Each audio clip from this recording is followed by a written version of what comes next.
The West is terrified of Putin for a number of reasons. However, there's one that stands out above all others: his nuclear arsenal. The mere threat of Russia employing its massive nuclear weapons has caused Western leaders to recoil in horror. This fear is so profound that it even played a role in the recent G7 summit, where world leaders discussed potential responses to hypothetical scenarios involving Putin and his nuclear weapons. But why should the West fear Putin's nuclear weapons? After all, he is not exactly known for being rational or level-headed, and given his unpredictable nature, anything could happen. Perhaps he could launch a preemptive strike against NATO countries, or perhaps he could lose control of his nuclear arsenal entirely due to a miscalculation or an accident.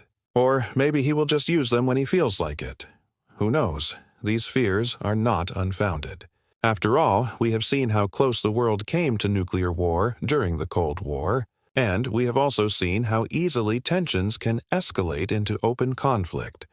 Just look at what happened in Ukraine. One wrong move by Putin and the entire world could be plunged into darkness. Even though Putin has no intention of using his nuclear weapons against NATO countries, this possibility alone is enough to give the West pause. They know that even if they manage to contain Putin's aggression in Ukraine, there is always the risk that he could lash out elsewhere. This is why the West is now drawing a line in the sand and demanding that Putin does not cross it. If he does, they are prepared to unleash the full force of their military might against him. But why doesn't Putin simply ignore this line in the sand and do whatever he wants? Well, because he knows that if he does, the consequences will be dire. The West is more than willing to destroy itself along with Putin and Russia. In other words, Putin is essentially playing a game of chicken with the West, and so far it seems like the West is going to blink first. The main reason Putin is feared by the West is his willingness to use underhanded tactics to achieve his goals. While many world leaders are squeamish about getting their hands dirty, Putin is not afraid to employ dirty tactics when necessary. This is evident in his decision to annex Crimea and his ongoing war in Ukraine. In both cases, Putin used underhanded tactics to achieve his goals. He knew that the international community would not allow him to annex Crimea or wage war in Ukraine, so he found other ways to achieve the same result. For example, in Crimea, Putin used a combination of military force, political maneuvering, and public pressure to justify his actions. In Ukraine, he has employed a strategy of denial and deception, claiming that Russian troops are not present in the country while continuing to wage war against the Ukrainian government. This willingness to get his hands dirty has made Putin a formidable opponent for the West. They know that he is not afraid to take risks and that he is willing to do whatever it takes to achieve his goals. This is why the mere threat of Putin's aggression is enough to send shivers down the spines of Western leaders. They know that if they underestimate him or his abilities, they could be in for a world of hurt. Another reason Putin is feared by the West is because he is seen as a threat to the existing world order. The West has enjoyed unipolarity since the end of the Cold War. This has allowed them to pursue their own interests without interference from other countries. However, Putin's rise to power has challenged this world order. He has shown that it is possible to build a strong country that is not reliant on the West. This has inspired other countries around the world to do the same, and this is a threat that the West cannot ignore. In fact, they have tried everything they can think of to contain Putin and Russia. But so far, none of these efforts have been successful. Not only has Putin not been contained, but Russia has actually become stronger as a result. This is evident in the country's economy, which has outperformed expectations despite Western sanctions. It is also evident in the country's military, which has become increasingly capable over the years. The fact that Putin has been able to defy the West so far makes him a dangerous opponent. They know that if they don't watch out, they could lose their grip on the world order. This is why they are so determined to contain Putin and Russia. They believe that if they can do so, it will send a message to other countries that they are still in charge. However, this strategy is unlikely to succeed. Not only is Putin too powerful to contain, but other countries are also becoming increasingly resistant to Western hegemony. If you enjoyed this video and want to see more content like this, be sure to subscribe and turn on notifications. As we continue to expose the truth about the world's most powerful people and events, your support will help us reach more people with our message. Don't miss out on any of our latest content. Subscribe now and join the movement. One of the most common reasons given for why the West fears Putin is because of his alleged mental instability. This argument is often used by those who believe that Putin poses a serious threat to world security.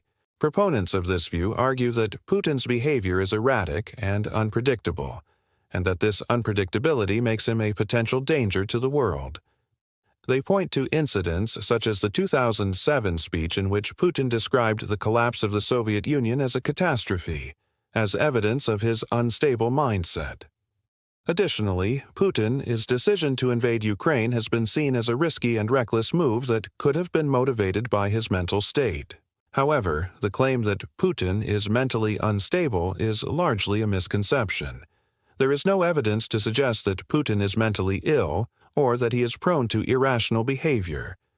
In fact, Putin's behavior is quite the opposite. He is a calculating and strategic thinker who plans his moves carefully. The belief that Putin is mentally unstable is likely a product of Western media's tendency to demonize him. By portraying Putin as a madman, the media is able to paint him as an irrational and dangerous leader who cannot be trusted. However, this is a false narrative that is not supported by evidence. Putin is not the only world leader who has made controversial decisions that some have deemed risky.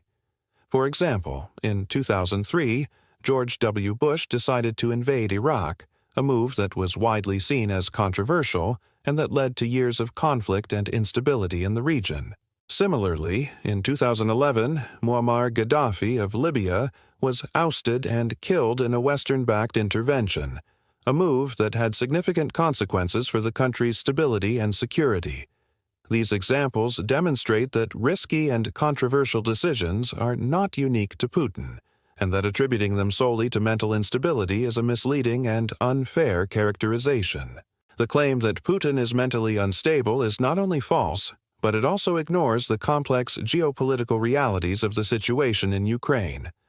The conflict in Ukraine is a complex issue with deep historical roots. Reducing it to a characterization of Putin's mental state is a disservice to the complexity of the situation and the people affected by it. Moreover, using mental health as a way to discredit a world leader is not only inaccurate, but it is also stigmatizing and harmful. Mental illness is a serious issue that should be treated with sensitivity and understanding. Using it as a tool to attack someone's character and decision-making ability is irresponsible and perpetuates harmful stereotypes. In conclusion, the belief that Putin is mentally unstable is a misconception that is not supported by evidence. It is a product of Western media's tendency to demonize him, and it ignores the complex geopolitical realities of the situation in Ukraine. Additionally, using mental health as a way to discredit a world leader is stigmatizing and harmful. We should strive to be more accurate and nuanced in our discussions of world leaders and the complex issues they face. By doing so, we can foster a better understanding of global politics and work towards more constructive dialogue and solutions to global problems. Thank you for watching this video. If you found it interesting and would like to support our channel, please like and share this video with your friends and family. Your support helps us continue to produce quality content and reach a wider audience. You can also subscribe to our channel to stay up to date on our latest videos. We appreciate your support and look forward to bringing you more informative content in the future.